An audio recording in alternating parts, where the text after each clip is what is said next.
exactamente. Fábulas, le puse como título al estudio de esta noche. Ahí puse de fondo como ilustración fábulas tal vez de nuestra época o de un poquito más para acá o más para allá, dependiendo de las edades. Ahí están los Picapiedra, están los Looney Tunes, están las chicas superpoderosas, ahí los pueden reconocer, está Yogi y Bubu, los Pitufos, hay gente que no conozco ahí. Dexter está por ahí, nunca vi Dexter. Están los Supersónicos, al menos aparece ella, la hija. Ahí está Scooby-Doo, es cierto, está Manila Gorila, nunca vi a Manila Gorila, pero ahí está. Por allá están las Tortugas Ninja, bueno, son fábulas, pero no es de las fábulas de estas que vamos a hablar, lo que se pone nada más por el título que le dimos, bueno, le di a este estudio, porque es un término que la Biblia usa. Obviamente no habla de caricaturas, esto lo hago solamente por ilustración, pero vamos a ver el consejo que Pablo le da a su discípulo Timoteo. Timoteo ya está ejerciendo el trabajo en una iglesia allá en Asia y Pablo le manda una primera carta para darle algunos consejos. Y nos vamos a basar en 1 Timoteo capítulo 4, versículo 7. Vean lo que dice. Don Gato solo está aquí para aprender, no vamos a hablar de él. Dice 1 Timoteo 4, 7. Desecha las fábulas profanas y de viejas. Ejercítate para la piedad. Este es el texto que vamos a desarrollar y a tomar el consejo que nos da. Obviamente mencionaremos el contexto, siempre lo he dicho, el texto sin el contexto se vuelve un pretexto para que diga lo que yo quiero. Y no es eso lo que buscamos, sino comprender completamente qué es lo que Dios nos quiere enseñar a través de su palabra. Pero vamos a ir desarrollando primeramente el texto, palabra por palabra, en el término original griego, que es como fue escrito. El término desecha viene del griego, eh, bueno, es una palabra compuesta. Para, que es rehusar, y tuomi, que significa aceptar, para y tuomi, es una frase que dice rehúsa a aceptar. Entonces, esto de desechar no es como de votar, sino antes de que entre, detengo. Entonces, rehúsa a aceptar. Ahora dice que la Biblia, obviamente, bien, está llena de mandatos, leyes y de consejos. Esto viene siendo un consejo y es un consejo para nuestro libre albedrío. Eso es, usted decide si toma el consejo o no lo toma. Lo malo, hablando de los consejos bíblicos, es que si yo no quiero tomar el consejo bíblico, no es pecado, pero no tomar el consejo bíblico me lleva al error y el error sí me puede llevar al pecado. Entonces, el consejo cuando es bíblico, qué bueno es tomarlo y aplicarlo para nuestra vida. Este consejo es necesario que lo tengamos. Tal vez ahorita podemos considerarnos un poco más maduros espiritualmente y conocer un poco más de la palabra y cuesta mucho que nos puedan engañar, creyendo verdaderamente que estudiamos la Biblia. Pero antes éramos más fácil de engañar y puede ser que algunos hayan sido engañados y nosotros tengamos la responsabilidad de aclarar la escritura. Entonces, este consejo que da Pablo empieza diciendo, rehúsa a aceptar las fábulas. La fábula no se refiere a las caricaturas que pusimos ahora, yo lo puse solo por la ilustración porque me gustó, la verdad, me gustó ver ese montón de caricaturas viejas ahí, pero cuando habla de fábulas se está refiriendo al griego muchos, son cuentos, ficciones y por definición mitos. Entonces Pablo le está diciendo a Timoteo, rehúsa aceptar los cuentos, rehúsa aceptar lo que es ficticio, pero quedémonos con la definición de mitos, rehúsa aceptar los mitos. Es lo que Pablo le está diciendo a Timoteo. Ahora, ¿qué es un mito? Según el diccionario de lingüística de Oxford, lo iba a decir en inglés porque lo leí en inglés, pero la verdad es que yo no soy bueno para el inglés y la pronunciación mía puede que, empezando por mi esposita que está cerca, se ría. Entonces no lo diré en español. El diccionario de la lengua en Oxford describe el mito como esto: historia imaginaria que altera las verdaderas cualidades de una persona o de una cosa y le da más valor del que tienen en realidad. Ok, un ser humano es una realidad. Que tenga la cualidad de tomar un rayo con la mano y gobernar en el universo, se vuelve un mito. El ser humano existe, pero con una cualidad de esa forma se vuelve un mito, es algo ficticio, como doy el ejemplo de este dios ficticio, dios Zeus, ¿verdad? O que hay un dios mensajero que en sus pies tiene alitas y anda llevando mensajes. Eh, una persona existe, como ser humano existe, con esas cualidades, no, eso es lo que es un mito. Y también se vuelve mito cuando hay objetos que se le da más valor de que realmente tiene o se le acredita un poder que no tiene. Y eso lo vamos a ir viendo más adelantito. Sigamos con el texto, porque el texto entonces dice, rehúsa aceptar los mitos. Y vean que la palabra que sigue es una palabra conocida, profano, lo podemos entender, pero Pablo usa aquí un término que también es compuesto. El velos es umbral. Ve habla de pie. Ese término, bebelos, dice como contexto de pie en el umbral. Entonces, ¿cómo lograr entender esto de pie en el umbral? Esto de pie en el umbral, lo que quiere decir es, por dar el ejemplo, es como que yo me ponga de pie en la puerta abierta de mi casa, permitiendo que pase todo. A eso es lo que se refiere el bebé, los de pie en el umbral. O sea, es una accesibilidad a lo malo, por usar el término profano, ¿verdad? Una accesibilidad a lo malo. Permitimos que entre a nuestra vida lo malo, lo permitimos. Entonces, lo que está diciendo Pablo acá es que nos rehusemos a aceptar los mitos profanos, los mitos a los que les estamos dando acceso a nuestra vida. Ahora, profano, vuelvo al diccionario de lingüística de Oxford. ¿Qué es profano? Profano se define como que no es sagrado ni sirve para fines sagrados. Entonces, cuando hay objetos que no son sagrados, o inclusive podemos pensar en un objeto sagrado y lo mezclamos con lo místico y le damos poder o creemos que tiene el poder, eso místico, es lo que Pablo dice que es lo que debemos tener cuidado. Les voy a dar un ejemplo más o menos para que se vayan ubicando. Cuando yo estaba empezando, eh, eh, era joven, era un chiquillo y estaba llegando a la iglesia, un chiquillo como de 20 años, ¿verdad? Entré como a los 21 años más o menos.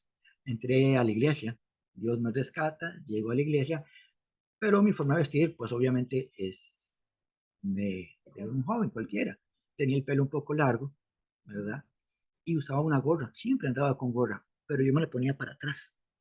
Cuando yo llegué a la congregación X, donde empecé a reunirme, el pastor me dijo que por qué usaba yo en la iglesia un símbolo satánico. Claro, a mí yo, ¿qué? ¿Qué? ¿De verdad qué? Dice, usar la gorra para atrás es satanismo. Me dijo eso a mí. Y yo lo creí, yo lo creí. Entonces, a partir de ahí, yo no quería ponerme gorra porque era un símbolo satánico. No, no, la gorra la pueden dar, pero no para atrás, porque eso es símbolo satánico. Ahora, a mí, en esta actualidad, me dicen eso, yo le digo a alguien, ¿en qué parte de la Biblia me enseña a mí que andar la gorra para atrás es un símbolo satánico? Obviamente no tendrán forma bíblica de probarme algo así. Pero cuando se es nuevo o no se estudia la Biblia, creemos mitos. Voy a decir eso entre paréntesis, ¿verdad? O comillas, mitos cristianos, que los creemos, que así funciona, que así es, porque alguien lo dijo, no porque es realidad o porque la Biblia así lo enseña. Vamos siguiendo, hilando este texto para comprender lo que Pablo está diciéndole el, el texto, porque ahí hay una parte que, bueno, él van a ver, no lo digo yo, lo está diciendo la Biblia, pero yo te le doy el contexto. Dice, rehúsa aceptar las historias ficticias no sagradas. Es lo que está diciendo en palabras nuestras. Y dice, y de viejas, y de viejas. Yo quise buscar por qué decía y de viejas, historias viejas o qué, pero no, pues Pablo sí, vámonos al contexto bíblico. Pablo está teniendo problemas literalmente con mujeres, mujeres que son las que están creando estos mitos y enseñando estos mitos en la iglesia. Y cuando usa el término de viejas, usa el griego graodes y habla de mujeres tontas o necias. Entonces, sí, de viejas, suena concho, suena, así se escribió en griego y así lo está hablando Pablo. Acuérdense que Pablo tenía un carácter bien fuerte y cuando Pablo estaba enojado, hablaba directo, ¿verdad? Y era constante, Pablo era duro. ¿Recuerdan cuando Juan Marcos en un momento se retiró cuando estaban misionando porque le dio miedo? Es que a Pedro lo apedrearon, casi lo matan y Juan Marcos dice, no, esto no es para mí y se va. Cuando quiere volver, Pablo dice, este traidor no me lo traigan, a esta no, con este yo no voy. Y hasta se peleó con Bernabé, que era su amigo, y se peleó por Juan Marcos. Bernabé dice, este es mi sobrino, quiero llevarlo, no, pero este huyó. Y el hombre se paró firme y se peleó con Bernabé porque Pablo era así. Entonces, esto me hace entender que Pablo estaba enojado, diciendo a Timoteo, no escuches a estas mujeres tontas y necias. Dice el término gradués, que es viejas. Ahora, eso es contexto del momento. Nos vamos a lo contemporáneo. ¿A qué nos referimos de los que crean mitos o verdades a medias? No hablamos de mujeres, hablamos de cualquier persona que crea mitos.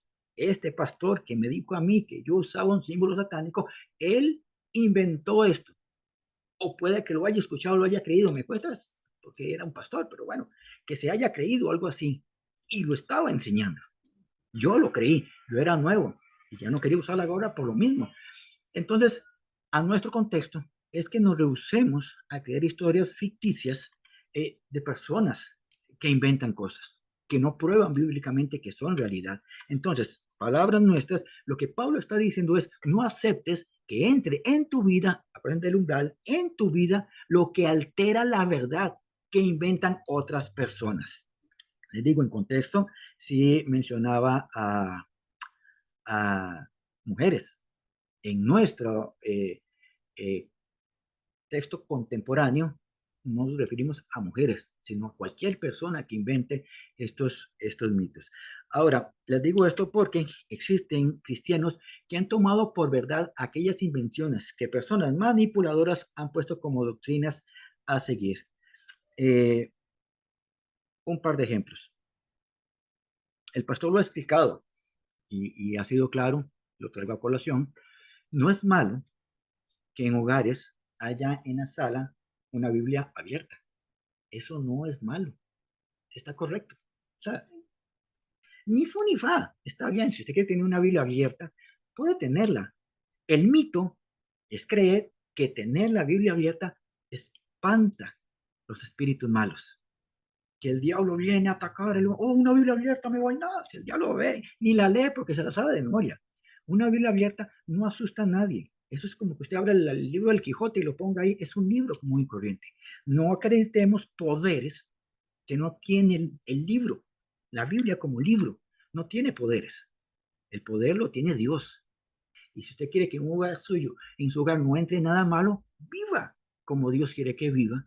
Y entonces literalmente la palabra dice que si usted resiste al enemigo, al diablo, él huye. Pero no es porque usted tenga una Biblia abierta. Otro cosa que es mito y que he escuchado es cuando anda alguien en una cadena y anda una cruz. Y dice que anda la cruz para que lo proteja de todo mal, de un asalto, de un accidente.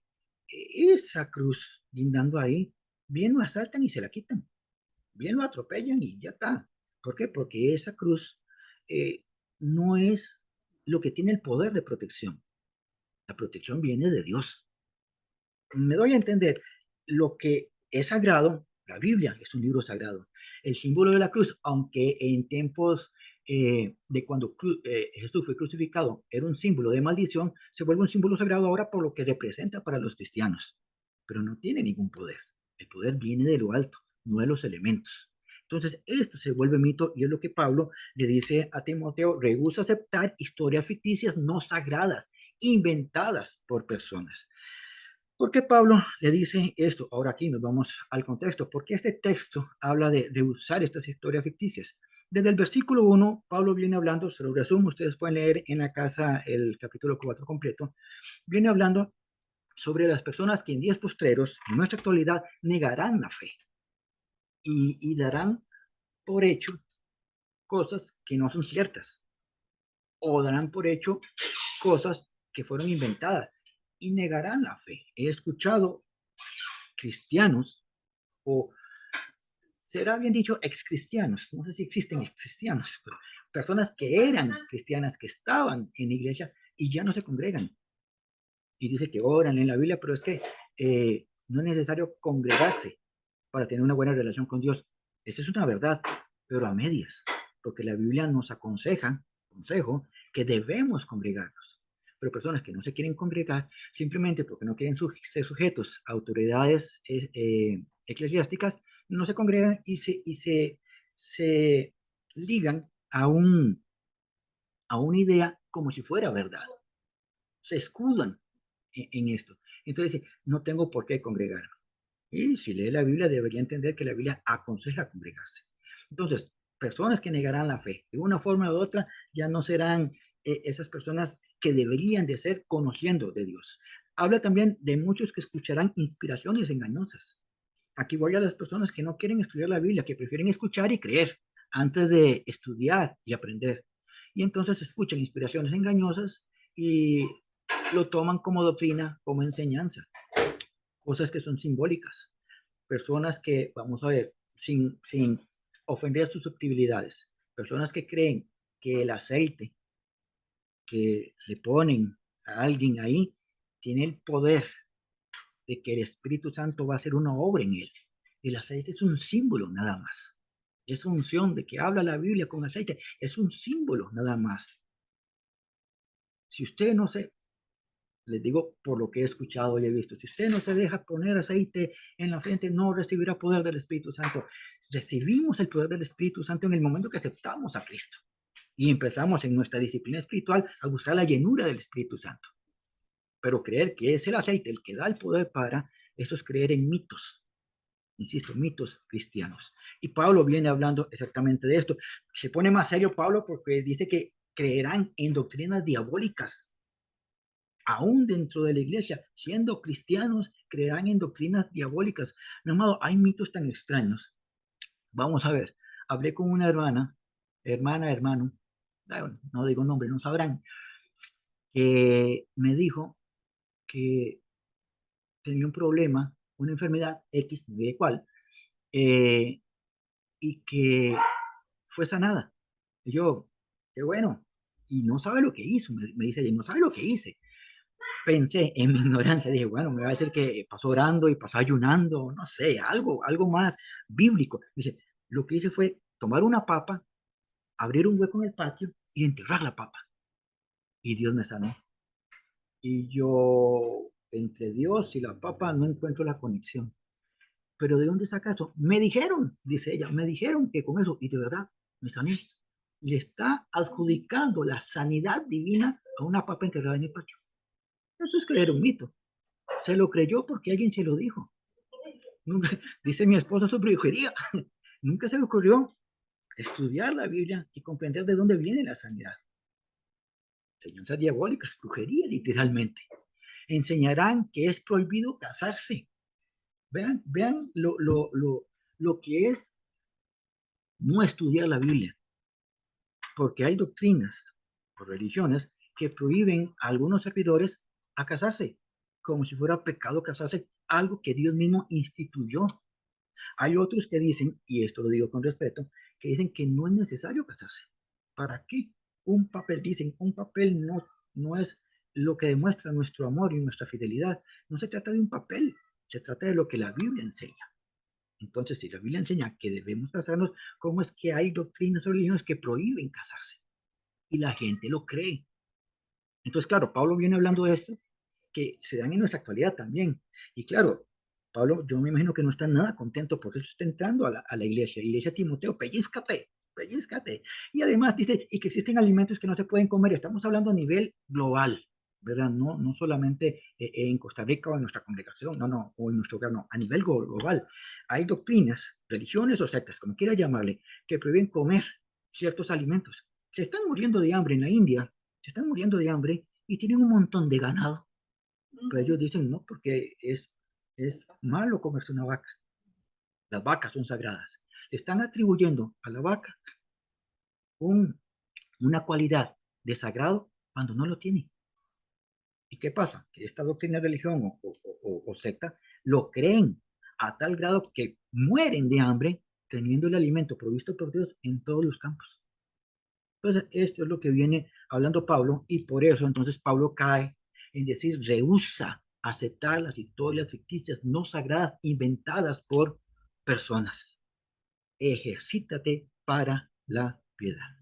En lugar de estar escuchando o aceptando mitos, historias inventadas, gente que ha manipulado la Biblia para crear una doctrina, por eso se han abierto tantas sectas y religiones que van contrarias a lo que la Biblia enseña, y las personas aceptan, en lugar de estar escuchando eso, mejor ejercítate para la piedad.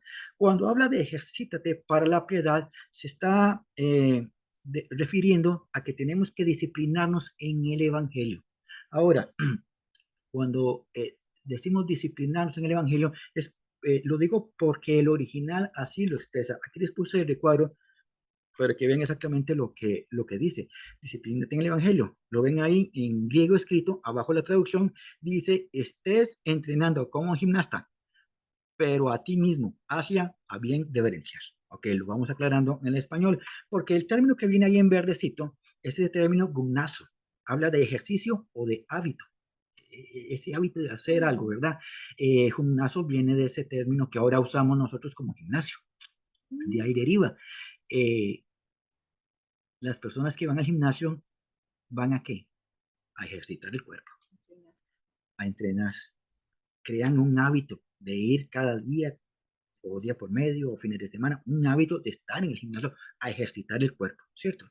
Nadie se matricula en un gimnasio para llegar a sentarse a comer hamburguesas, porque no calza, no es lógico. Entonces, Pablo dice, disciplínate, ejercítate, ¿verdad?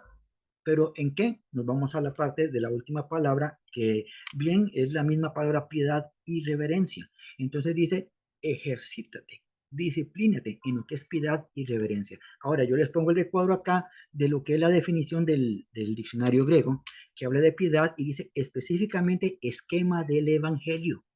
Entonces, disciplinarse en el Evangelio significa estar ejercitándonos, estar estudiando ¿qué? El Evangelio. Lo que Pablo mencionaba como Evangelio en aquel tiempo eran las escrituras hasta ahí conocidas. Vamos a nuestra actualidad y tenemos todo un compendio bíblico donde nos enseña lo que debemos hacer, lo que no debemos hacer. Por eso Pablo, cuando hablaba con Timoteo, le escribe una segunda carta y le habla sobre las escrituras y le dice en 2 Timoteo 3:16, toda la escritura es inspirada por Dios y es útil para enseñar, para ayudar, para corregir, para mostrar cómo se debe de vivir. Para eso está puesta la Biblia.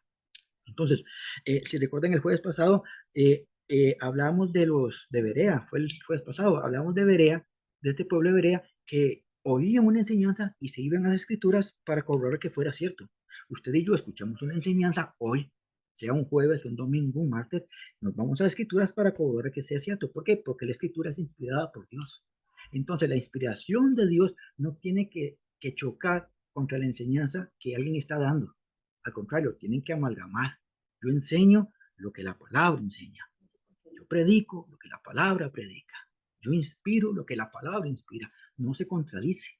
Claro, por eso les digo yo, si aquel pastor de aquel momento me dice, un día como hoy, usa la gorra para atrás, es un símbolo satánico, yo le digo, está bien, respeto su postura, pero le voy a creer cuando me lo demuestre bíblicamente.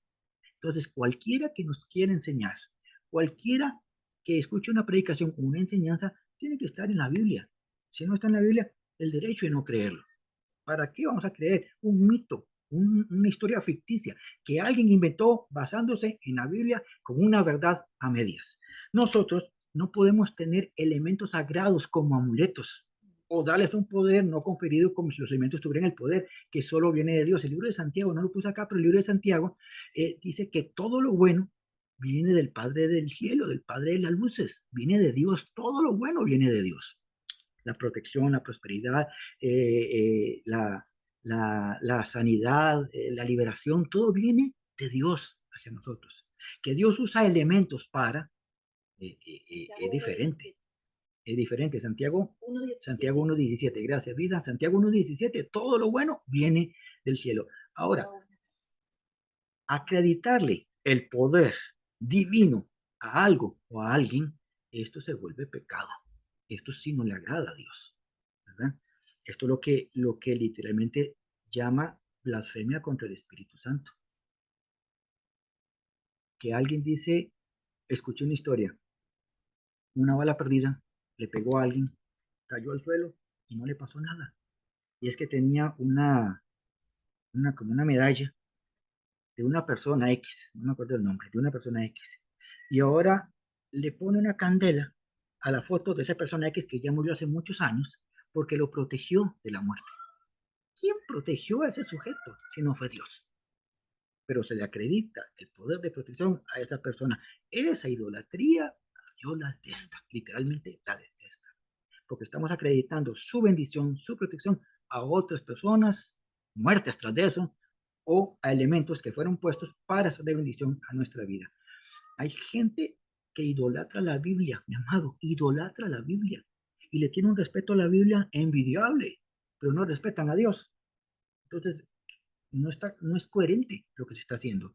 Estos elementos, los elementos que Dios ha puesto para recordarnos su presencia, recordarnos su amor, recordarnos su fidelidad, si le damos o le acreditamos el poder divino a ellos, se vuelven amuletos. Yo le llamo macuás cristianos.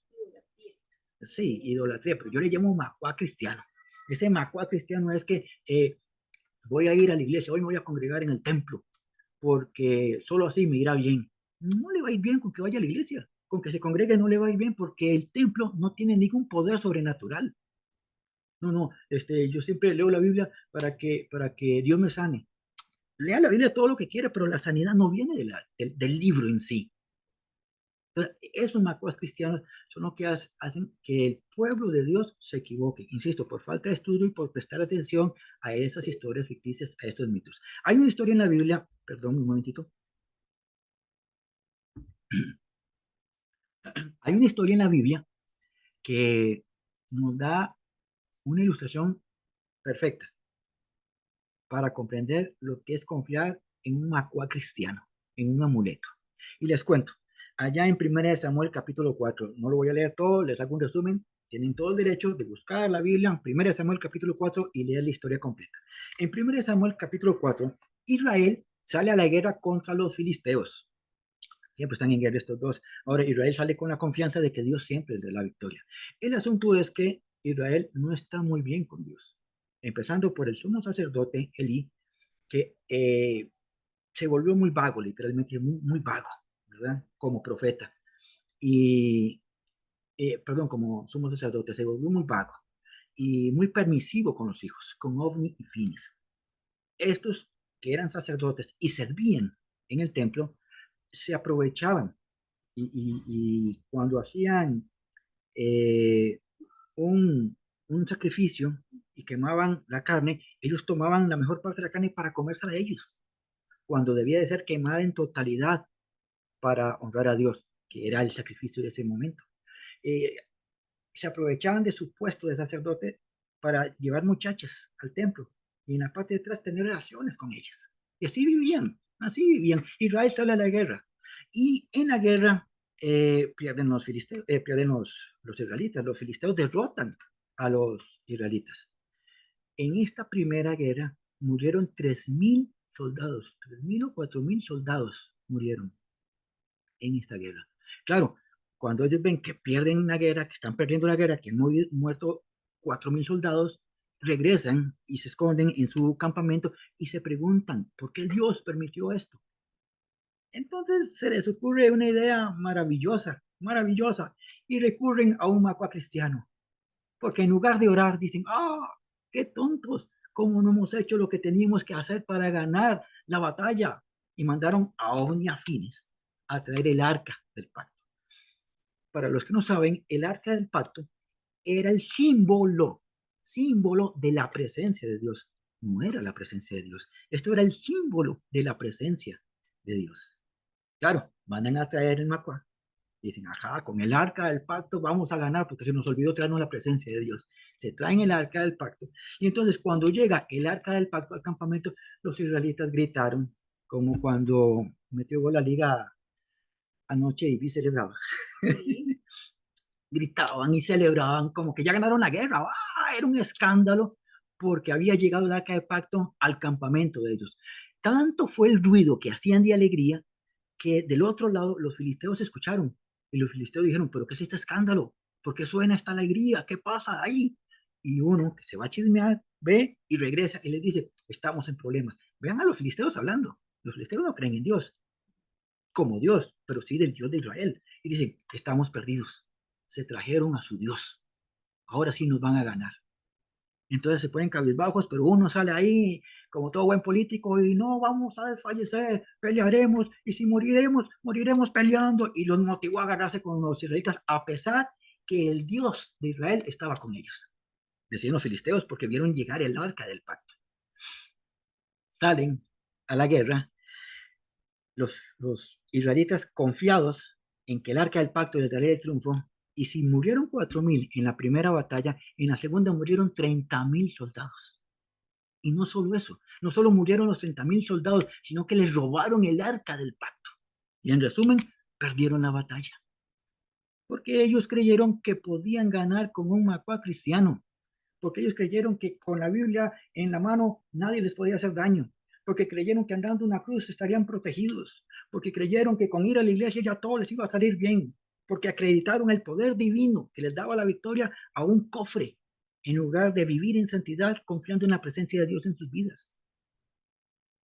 Suena duro, pero existe pueblo de Dios que cree más en lo místico que en Dios. Ejemplo feo. Hace muchos años en una iglesia estábamos mi esposo y yo, y entramos a una actividad que estaban haciendo y estaban unas mujeres danzando y pasaban el velo, un velo que andaban ahí, un manto era, un manto, por las paredes. Yo me quedé viendo, ¿qué están haciendo? Por las paredes. Y la pasaban por las bancas, pasaban por las sillas. Me ven a mí y me lo pasan, me lo pasan a mí. Yo, ¿qué está haciendo? Le dije yo a esta persona. Y me dice, bendiciéndolo para que todo mal espíritu no lo toque. Y yo, ¿con qué? Con el manto. Y yo, ¿de dónde sacó eso? Y me dice literalmente, la líder me lo enseñó. ¿Qué está creyendo? Lo que una líder equivocada enseña, como si fuera una verdad, y lo andaban haciendo por toda la congregación y me tocan a mí con eso. Y yo les dejen de hacer eso, si no es bíblico. Es una locura lo que están haciendo. Porque hay gente que prefiere oír y creer que estudiar y aprender. Y ustedes y yo les aseguro, somos llamados a estudiar y aprender. La vida victoriosa de un cristiano no se basa en cumplir ritos, reglas o actos religiosos. Se trata de vivir con una verdadera relación con Dios. Así que si estudiamos la Biblia, usted y yo no seremos presa del engaño. Si estudiamos la Biblia, vamos a creer en un Dios verdadero, en un Dios real. Si estudiamos la Biblia, vamos a conocer mejor a Dios. Y no importa quién me lo diga. Es que Él me da unos estudios maravillosos y Él dijo que si se viste de negro se va para el infierno. Ahora yo no uso el negro.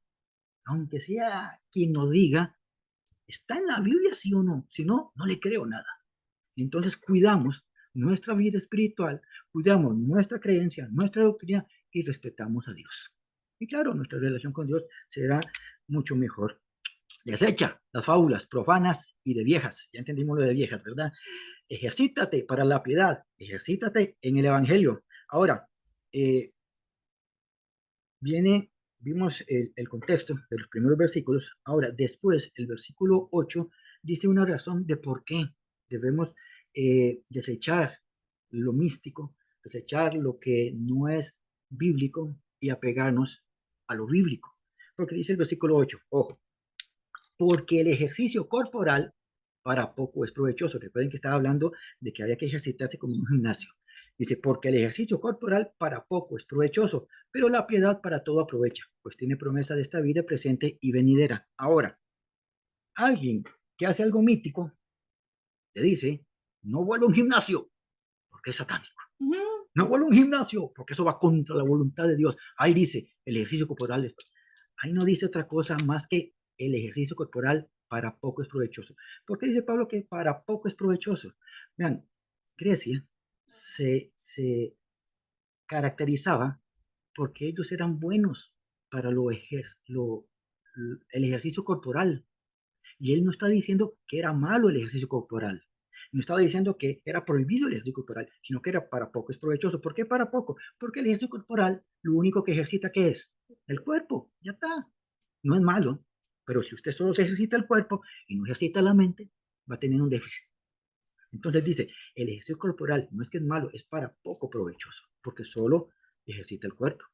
Vaya al gimnasio, ejercita el cuerpo, está bien, pero aprovecha el tiempo también para ejercitarte en la piedad, en el Evangelio, que es lo que dice ahí, en el Evangelio, porque el Evangelio para todo es provechoso. Cuando leemos la Biblia, cuando estudiamos la Biblia, nos es útil para todo lo que concierne a nuestra vida aquí en la tierra. Entonces, la promesa que viene ahí es que cuando usted y yo estudiamos la Biblia, aplicamos la Biblia, tenemos promesas, aprendemos promesas y recibimos promesas en esta vida y para la eternidad. Vamos al gimnasio y nos hacemos musculosos. No es malo, no es pecado, mientras no haga culto de eso, ¿verdad? Que lo pone como prioridad por encima de Dios, está bien. Pero usted va como una buena disciplina, hace ejercicio, se mantiene con salud y tiene un buen cuerpo. Pero cuando usted se muera, ¿a dónde va ese cuerpo? Va con el mismo gordo que pasó comiendo hamburguesas. No es malo, pero eso solo aprovecha para el cuerpo. Pero cuando estudiamos la Biblia, recibimos promesas aquí en la tierra y recibimos promesas para el cielo. Voy cerrando con esto. La palabra promesa que viene acá viene del griego empagelía y vean lo que dice, anuncio por información, asentimiento, promesa, específicamente seguridad divina de algo bueno. ¿Quiere usted estar seguro? Queremos estar seguro de lo bueno que hay para la vida en nosotros. Estudiemos la Biblia y veremos las promesas que Dios nos da para nosotros en esta actualidad. No estamos hablando de la vida eterna. La vida eterna la creemos por fe y por gracia que somos salvos a través de Jesucristo. Pero mientras estamos aquí, hay promesas que podemos disfrutar, que están en la Biblia y son para nosotros. Y hay una seguridad que el que lo dijo, lo cumple. Dios lo que promete, lo cumple. Las promesas en Dios son sí y son amén en Cristo Jesús. Así que vean cómo cierra Pablo en el versículo 6. Tomémoslo usted y lo tomo yo. Si esto enseñas a los hermanos, serás buen ministro de Jesucristo. Mi amado, usted quiere ser un buen ministro, un buen instrumento de Dios. Enseñe Biblia. Mi amado, no enseñe lo que cree o lo que piensa. Yo nunca enseño lo que creo o lo que pienso, porque lo que yo creo y lo que yo pienso no interesa, sino lo que la Biblia enseña. Si enseñas esto, serás un buen ministro de Jesucristo, nutrido con las palabras de la fe y de la buena doctrina que has seguido. ¿Qué doctrina está siguiendo usted, mi amado, mi amada? Doctrina de hombres, doctrina de mitos, doctrinas ficticias, doctrinas, decía Pablo, doctrinas diabólicas. ¿Qué doctrina estamos siguiendo? Si usted y yo decimos en este momento, yo estoy siguiendo la doctrina de Cristo, significa que estudia su palabra. Si usted y yo decimos, yo sigo la doctrina de Jesucristo, es porque estudio su palabra y entiendo qué es lo que él enseña, qué es lo que enseñó y nos enseña y qué voy a enseñar a otras personas. No se ocupa un culto, no se ocupa tener un espacio de estudio bíblico para ser el que dirige el programa, para enseñarles a otros de la Biblia. Estudie la Biblia y se lo puede enseñar a su esposo, a su esposa, a sus hijos, a su compañero de trabajo. Se los puede enseñar a ellos. Que alguien le pregunta, a mí en el trabajo me han preguntado esas cosas. Me dicen, ¿es cierto esto de que tal y tal cosa? Y yo le digo, yo creo, no, yo pienso, no. Bueno, la Biblia dice esto, esto y esto. Ah, entonces es cierto, es cierto. ¿O es esto? Bueno, la Biblia no habla de eso. Ah, entonces eso no. A alguien le dijo usted, pero no se crea esto porque la Biblia no enseña eso. Podemos enseñarle a otros sin tener un puesto en una iglesia, simplemente siendo un buen instrumento de Jesucristo. Cuando dice ministro de Jesucristo, es instrumento de Jesucristo. Una herramienta que Dios usa aquí en la tierra para enseñarle a otros.